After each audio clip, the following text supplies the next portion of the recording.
le demandeur, en l'espèce la demanderesse, a la parole. Nous vous écoutons.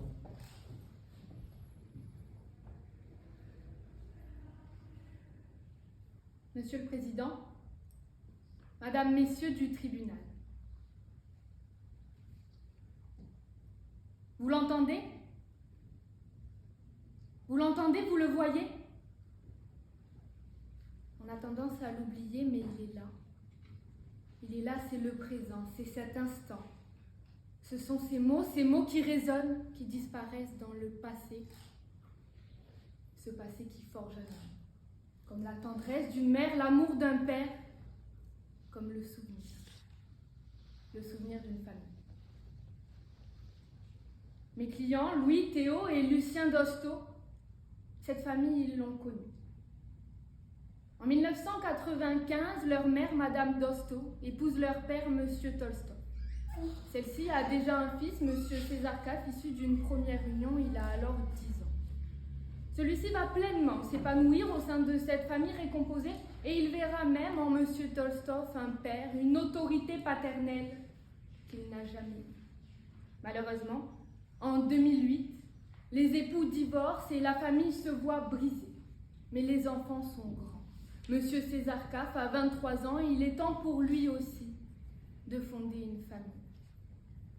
En 2013, c'est le moment. C'est le moment où il va décider de la fonder, cette famille, sa famille. Et vous allez le voir, il a une conception bien particulière de celle-ci. En effet, il décidera d'épouser son ex-beau-père, Monsieur Tolstoï. Notre dit revisité ne s'arrêtera pas là. Il décidera également de vivre à 800 km de celui-ci dans son appartement parisien alors que son époux vit à Montpellier. Celui-ci a maintenant 77 ans, il a 40 ans de plus que son époux. Et il a quelques pertes de mémoire, des confusions mentales. Va être demandé une curatelle renforcée pour celui-ci. Alors, il a un patrimoine assez élevé, 2 propriétés, une collection d'ouvrages rares qui atteint une valeur de 150 000 €. Les 3 frères Dosto, les demi-frères de Monsieur César Kaff, vont se questionner sur les véritables intentions de celui-ci et vont demander l'annulation de ce mariage. Monsieur César Kaff, bien sûr, n'acceptera pas cette demande et il verra même une atteinte à sa vie privée et familiale. Monsieur le Président, Madame, Messieurs du tribunal, ce mariage doit être annulé pour 2 raisons. La première est qu'il n'est juridiquement pas fondé. La deuxième est que cette atteinte à la vie privée et familiale n'existe pas. L'article 161 du Code civil dispose qu'on ne peut se marier avec ascendant, descendant ou allié de la même ligne. Qu'est-ce qu'un allié de la même ligne, mesdames et messieurs? C'est tout simplement comme en l'espèce un beau-père ou un beau-fils. Le 3 décembre 2016, la Cour de cassation a annulé un mariage entre un beau-père et son ex-belle-fille dont la mère de celle-ci venait de divorcer de celui-ci. L'article 146-1 dispose que le mariage ne peut avoir lieu à des fins autres que matrimoniales. Ici, fin matrimoniale, c'est tout simplement la vie de couple, les devoirs et obligations qui en découlent. L'article 215 du Code civil dispose que les époux se doivent communauté de vie mutuelle. Ils doivent vivre sous le même toit, sauf impératif, bien évidemment, par exemple, professionnel. Monsieur César Kaff, mesdames et messieurs, n'a aucun impératif professionnel.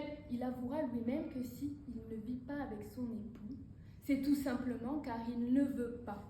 Peut-être que la vie d'un homme de 77 ans ne lui convient pas, mais alors il fallait y penser plus tôt. On se marie pour le meilleur et pour le pire, pas seulement lorsqu'on en a l'envie.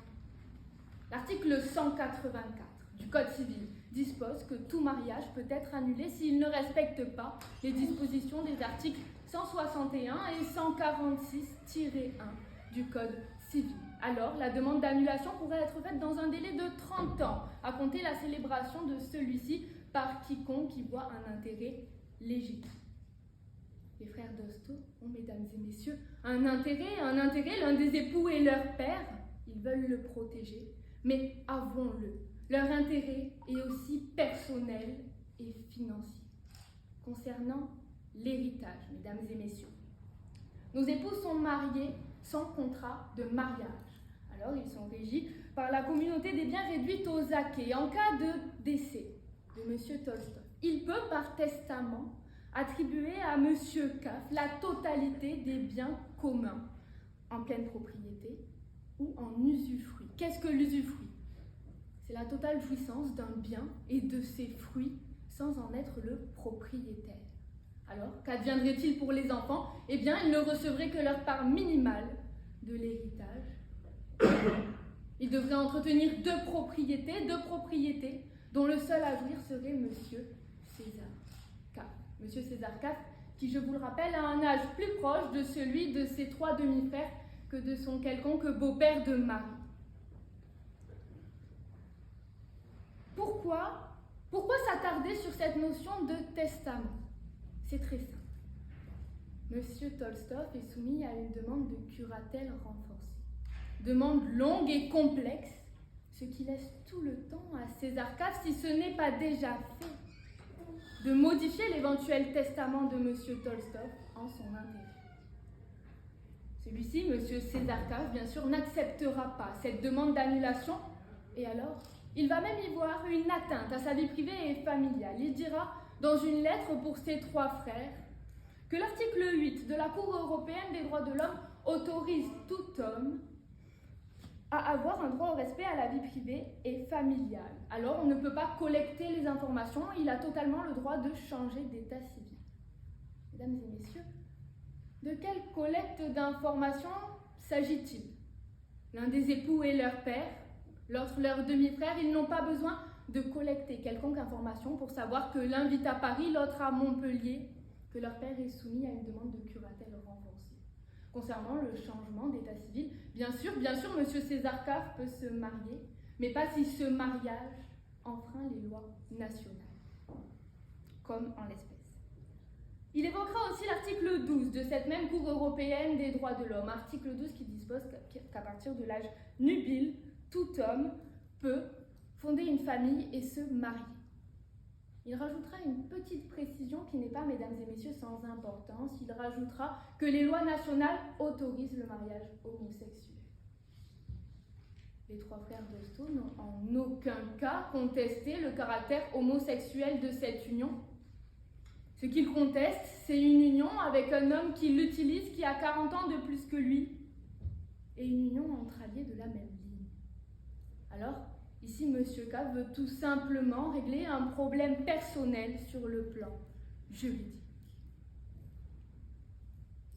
Le 3 décembre 2016, toujours la Cour de cassation n'a pas reconnu d'atteinte au respect à la vie privée et familiale dans l'annulation d'un mariage entre un beau-père et sa belle-fille. Les frères Dosto, mesdames et messieurs, ils ont souffert. Ils ont vécu un impact moral. Ils ont vu en 2013 leur père épouser leur demi-frère qui devient aussi leur beau-père, mais leur père qui devient aussi leur beau-père.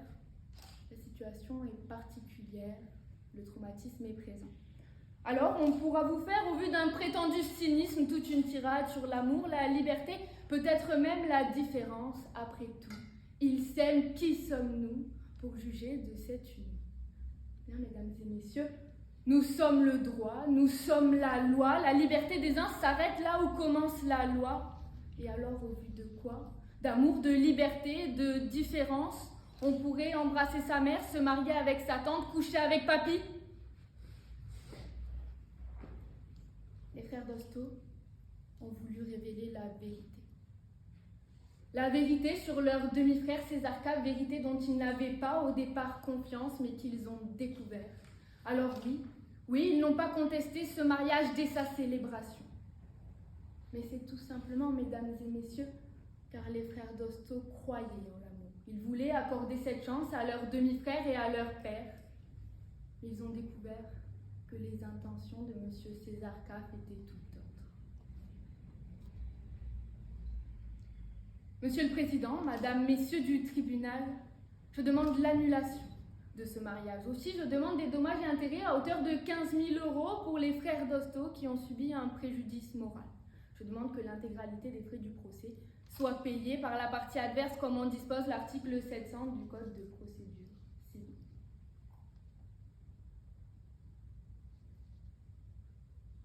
Vous l'entendez? Vous l'entendez, vous le voyez? C'est le présent. C'est le présent des frères Dosto. C'est cet instant. C'est la plume de cette justice qui va écrire l'histoire de leur futur.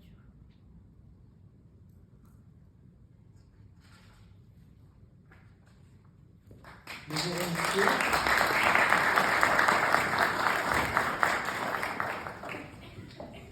Le représentant ou la représentante de M. César Casse est appelé à la barre.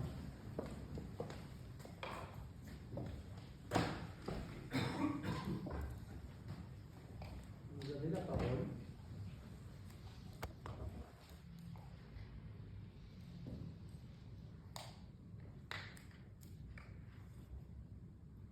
Monsieur le Président, Madame et Messieurs du tribunal, il est si facile de se taire face à une situation qui ne nous dérange pas. Mais il est tout aussi facile de tout bousculer. Tout bousculer pour notre seul et unique intérêt. C'est ce qu'ont décidé lâchement de faire Lucien, Louis et Théodosto, en voulant annuler ce mariage. Pour Nicolas Tolstov, c'est le 3e divorce. 3e divorce et 3e mariage à son compteur. Les enfants, la chance s'offre à lui. Le 23 avril 2013, la loi légalise le mariage entre mêmes sexes. Alors il ne tarde pas. Oui, seulement 3 jours après, César Caff et Nicolas Tolstov se marient. Et ils ont le droit. Oui, le mariage a eu lieu, il a été autorisé. Qu'importe leur sexe, ils ont le droit. Qu'importe leur âge, ils s'aiment. Et tout est plus clair. Nicolas tâtonnait. Nicolas essayait de se trouver à travers ces femmes. Mais il s'est trouvé dans les bras de César. Alors certes, 40 années de différence impliquent bien des modes de vie différents. Nicolas reste à Montpellier et César se rend dans son appartement à Paris. Mais tout bouscule, après 9 années de pur amour, tout se bouscule, oui. Par cette lettre des 3 frères qui demandent à César alors l'annulation de leur mariage parce qu'il serait contre nature, parce qu'ils ne l'ont jamais accepté. Mais César est complètement désemparé. César, de plus, ne serait pas assez là. Alors effectivement, non, il ne donne pas la béquille chaque soir à son mari, ni lui change ses couches. Mais quand il est là, ces moments sont précieux. César ne peut que tomber des nues, dans la compréhension la plus totale, mais il ne faiblit pas. Non, il se battra coûte que coûte pour maintenir cette union. Parce que cette action en nullité de mariage est véritablement une atteinte au célèbre article 8 et 12 de la Convention européenne des droits de l'homme, qui protègent respectivement le droit au respect de la vie privée, mais aussi familiale, et le droit au mariage.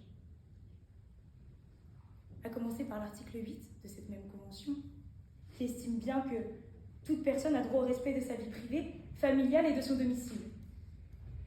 Leur homosexualité, leur différence d'âge, leurs différents domiciles ne regardent qu'eux. Alors certes, les anciens demi-frères de César peuvent donner leur avis, mais de quel droit peuvent-ils l'imposer? Ils voudraient choisir à leur place.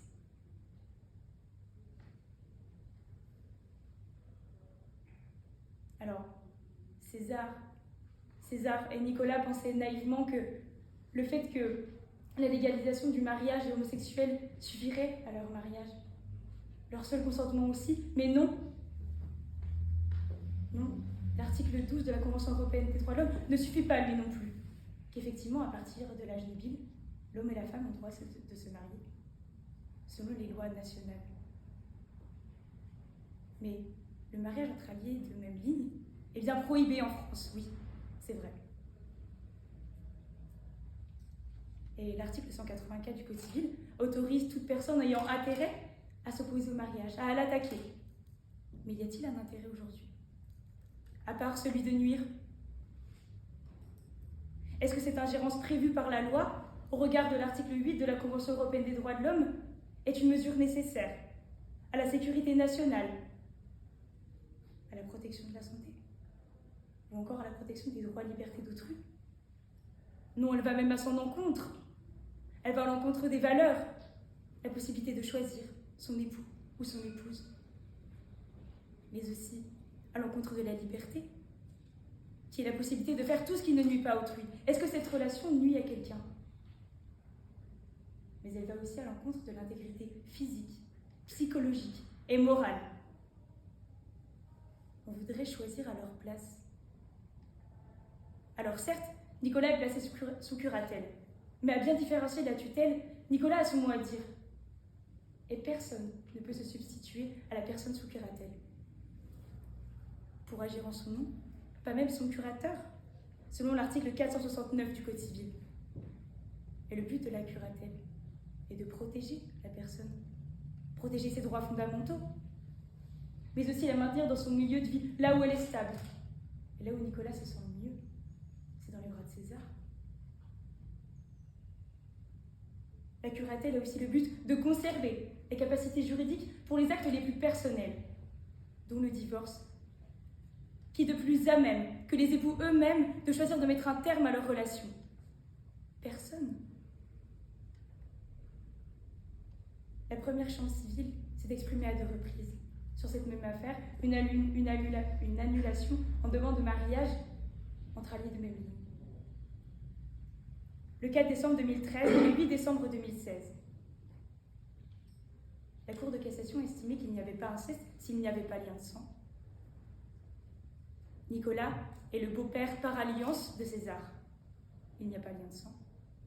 Mais la Cour de cassation a aussi estimé que la demande en annulation était une ingérence injustifiée au droit au respect de la vie privée et familiale, protégé par l'article 8 de la Convention.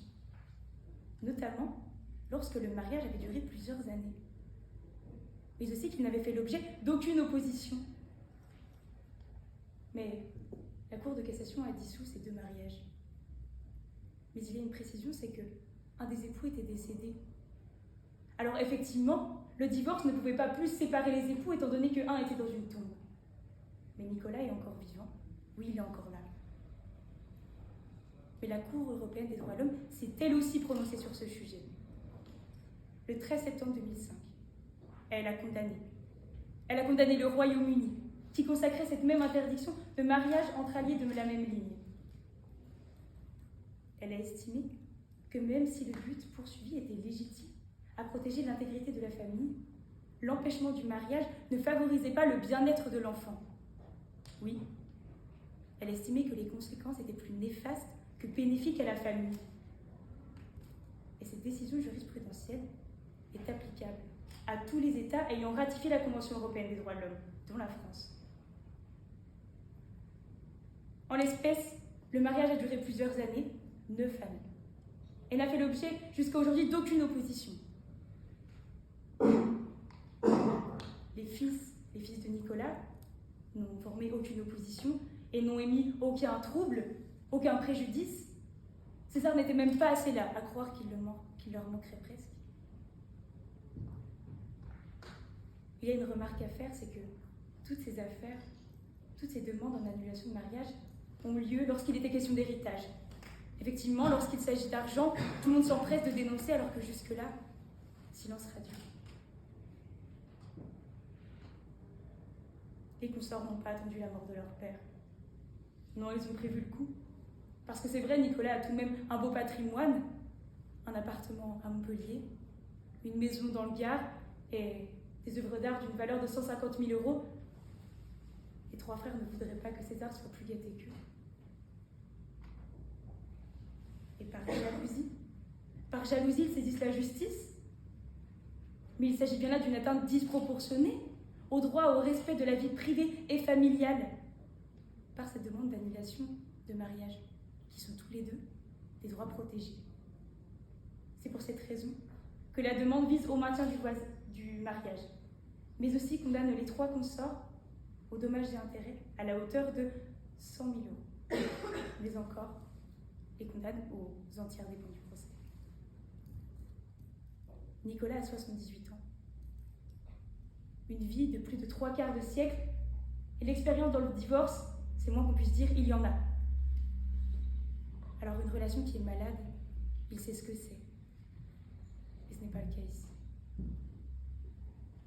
Et puis, si César était tant absent, pourquoi Nicolas n'aurait-il pas lui-même prononcé le divorce?